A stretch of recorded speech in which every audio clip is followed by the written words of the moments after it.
So in this first video, we're going to talk about the root.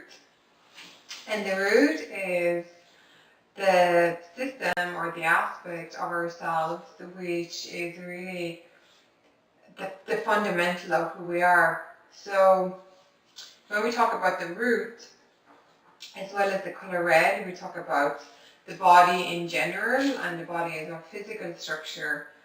We talk about instinct, tribe, our traditions, our family of origin, our community, our broader sense of belonging.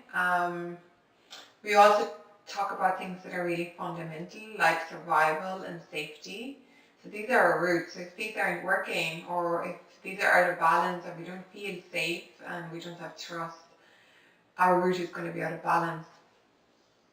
And then of course its roots, it's our connection to the earth, to the sort of the ground and the grounding element and nature, I suppose in a broader sense. When we think about the root and our physical body aspect, so the part of our physical structure that we correlate to this system, we are looking at the immune system, skin, adrenal glands, because they are part of our response system to fight and flight. We of course connect body, the lower part of the body with the root, like so our legs and our feet, because they're closer to the ground. And that's where it's, to feel barefoot to the ground and feel the earth underneath our feet and really feel that connectedness. In general, of course, the red blood cells that are the color red. And when it comes to food, within this aspect, which kind of then spans across in a symbolic way with groundedness and stuff, we're talking about, of course, red foods in general. So beetroot would be my particular symbolic one to represent the root. It's red, it's a root vegetable. But we're also looking at, when it comes to macronutrients, protein, because protein is important for our body to build the structural components of what we're made of, our cells, bone, muscles, and so on. We're looking at foods that are supportive for our immune system and for our nervous system. And then root vegetables as well, of course, belongs to the root. So that's a general overview of the root system. Then I want to bring in how I see mindful eating interlay with the root.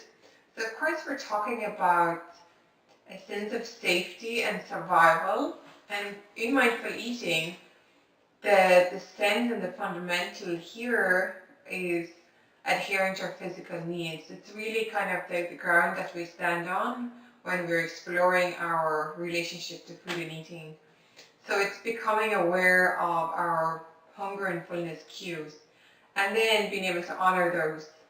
And of course, if we're feeling fed and nourished and satisfied and full, we often feel content. And feeling that way is feeling safe and secure in a sense, and it's honor our physical needs and our bodies. So in mindful eating and how I tend to teach it to my clients and in my work, this is always the ground. It's to really reconnect with those physical sensations that we have and honor those and knowing to feed us, because that's how we reinforce our bodies to tell them they're going to get fed when it needs to. And that creates a sense of safety and stability. And from there, it becomes a lot easier then to sort of unravel emotional aspects. What I want to leave you with and take away from this video, to kind of take the broader aspect of the root and the mindful eating part in creating a sense of safety and security in our relationship with food, or maybe it's more so eating, and this kind of innate sense of honoring our needs. I have picked one question from the Nourish Your Whole Self workbook, and what I would like you to explore over the next few days is this one question, and really kind of dive deeper into this one and see how that resonates with you and where you would like to take it.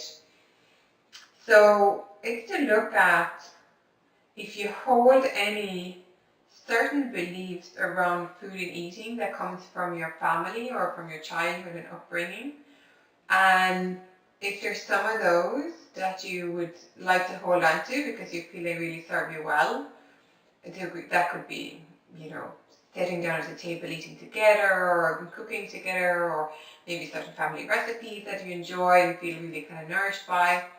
Or there might be other things that you carry with you that doesn't feel so well, or that doesn't have a sense of creative safety around food, or that you don't really want to carry forward, either in your own life or maybe to your continued family and children and so on. So look at which ones would I like to keep that I have, that comes from my upbringing and maybe family history, and which beliefs or traditions do I feel, or do you feel, do no longer serve you in your current life, and which ones would you let go of? So that's my questions for you today to explore over the next couple of days and see how you get on.